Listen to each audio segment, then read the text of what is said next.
In Underhanded, the new novel by Jim Billman, Sonny Kristoff shares his adventures during the changing times after World War II with a refreshing inside-out look at history. Written from the perspective of men's fast-pitch softball, this was the time when baseball's little brother became America's most popular team sport. But unlike baseball, its imperfect dimensions brought about its demise. Order Underhanded on Amazon. Underhanded by longtime Southeast Iowa native Jim Billman. Available now.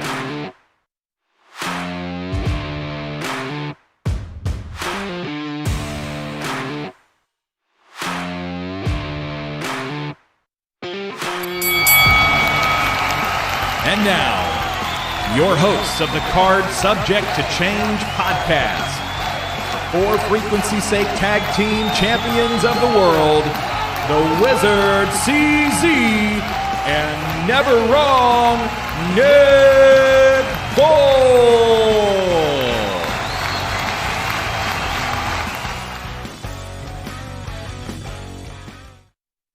He is the Wizard CZ. I am never wrong, Nick Bull. Together, we are the Card Subject to Change podcast, and we're so glad you're here. The wrestling podcast for the fan, by the fan. Welcome back to another exciting episode. I know we got some great stuff to discuss on this show. Episode 106, what happens in Perth.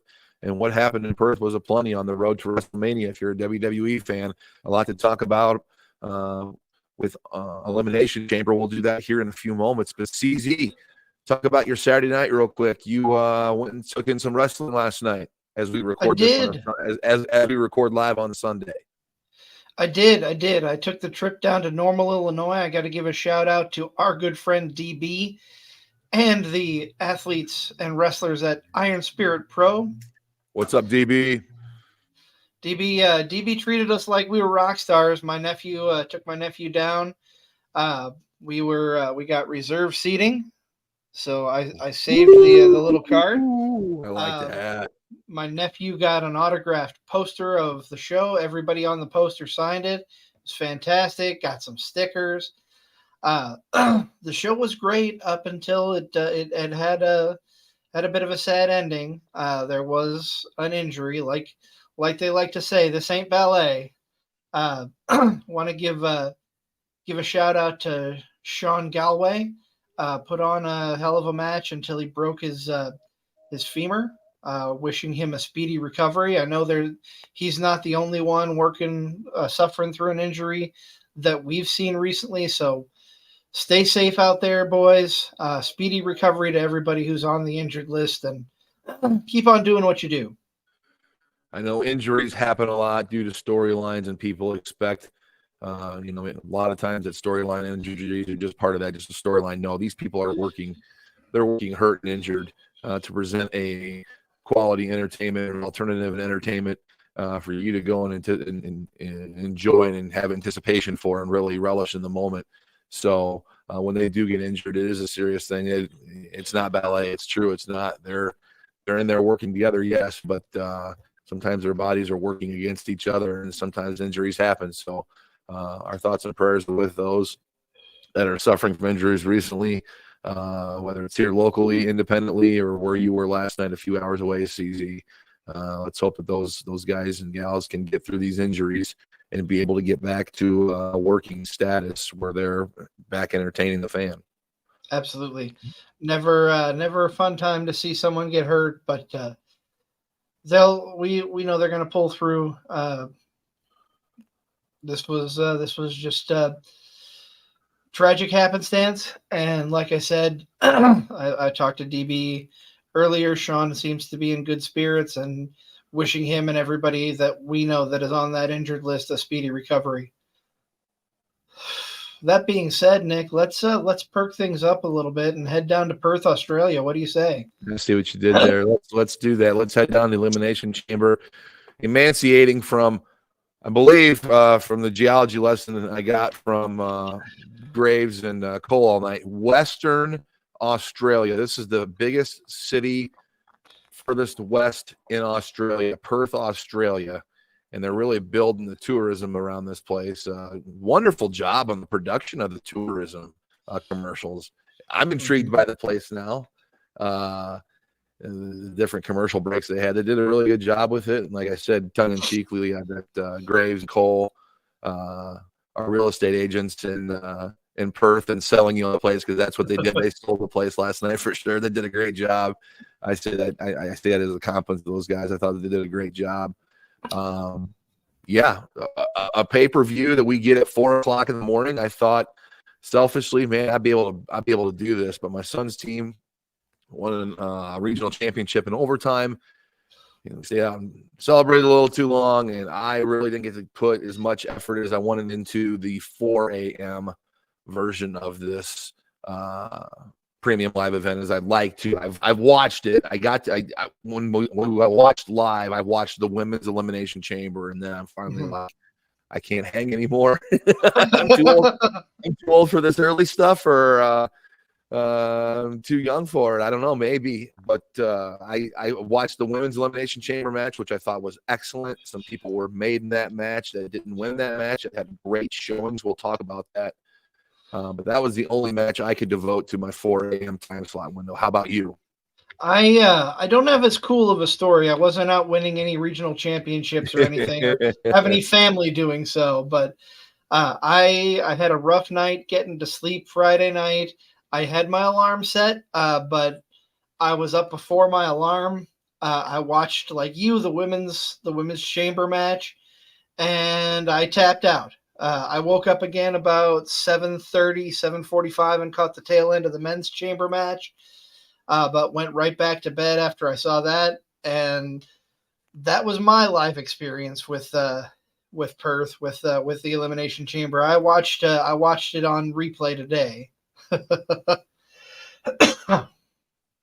Okay, I'm going to throw you out the softball question here. Overall thoughts on the show. What are your biggest takeaways from this show? And did you like this show, CZ? I enjoyed it. I thought I don't think it was their best effort in the last year or two, but it was really solid, really well put together. I'd give it a B if I were giving it a letter grade. And we have some more potential matches, some definite matches with the winners of the respective elimination chambers, but there's a couple more potential matches out there brewing under the kind of under the table a little bit until we hear more. If there was something you didn't like about this show, CZ, what is it? What's the one thing you didn't like about this show? Because I'm with you, and this was a decent show. It was not one of their better ones. It got the job done. I guess my biggest complaint would be I thought the men's chamber match was long, drawn out, and too predictable. But yeah, I don't think it didn't ruin the whole show for me. That was just my biggest complaint was about the men's chamber match. That I can agree with. Some nitpicky stuff being the women's chamber match was fantastic. The match that kicked off the show, I thought was excellent. I thought they did everything. Sure. I thought they did everything superb. The exits, the entries of the different competitors in that match, who had time to shine in that match. It was Tiffy time. It's always Tiffy time on this show. But it was Tiffy time in Perth, Australia last night, and she was really, I think, the clear-cut winner coming out of that match that didn't win the match. She had her moments, and she took them and shined in them. I can agree with that. I also agree the men's match was a little drawn out, a little longer than it needed to be. I have some nitpicky problems from a production aspect. Like particularly what stands out to me is seeing Drew McIntyre standing in the middle of the ring with a dark blue circle around his shoulders and head. The lighting inside the chamber was not the greatest, but that's the production guy in me. That's the old TV guy in me nitpicking. I was just marveling at the setup they had for this show before I dive into all my match discussions here. At the setup they had for just how vast it looked. I love the look of their stadium shows during the daytime with the natural wind coming in, and it looks so cool. And the lighting hasn't taken over yet because the sun hasn't set, and so we get some natural daylight matches. And I've always loved that as a fan. Yeah. Old school. I don't know where I picked it up, but I really like it. So seeing the show start off like that, I was like, yeah, this is cool. And then when the sun starts setting in the entrances and lighting and stuff, they do all that for a reason, like who comes out when. But I really enjoyed that part of it. The production-wise, WWE knocks it out of the park whenever it's production. They did a great job with this one, and kicking off with the women's Elimination Chamber match was the way to go here. I agree. Before we get into thoughts on the matches, I put it up on the screen for anybody watching live. Got to give a shout out to our Tribal Chief and the Tribal Chief Junior, the Tribal Heir, DJ2, DJ3, watching along with the show as they do. DJ commented on my new setup with the "You are my sunshine. This used to be my daughter's room. It is now an office." Yes, got to acknowledge the Tribal Chief. Put those ones up. But DJ helped bring the desk over and provided the desk that is in my new office, helped me set it up. So appreciate him, appreciate my boss Kyle for doing that. And yeah, he gave us a shout out because he's watching like he does with the little one. It's part of a Sunday night routine. We're glad to be a part of it. We are the Card Subject to Change podcast. We are powered by Lopez Pizza, built by Durham Remodeling, colored by Ryan Allison Tattoo, the wrestling podcast for the fan, by the fan. Yes, we are Card Subject to Change. So glad you're here with us. We are just discussing the opening match, the female Elimination Chamber match from Perth, Australia yesterday. It kicks off the show. We talked about how Tiffany Stratton had an impressive showing in this match. Let me ask you about maybe the elephant in the room in this match. And I think that's Raquel Rodriguez. And I think maybe is what is holding her back, CZ. She's got a definite niche look for the women's division. She doesn't look like the rest of them. Right. She's very strong, huge upper body. Her back's ripped. They always focus on that. Is it the fact that she is so like big and dominant against everybody else where it's hard for her to really blend in? I think that's part of it. I thought she had some rough spots in this match, and that's maybe because she's trying to dial it back so much and be safe because she's so strong.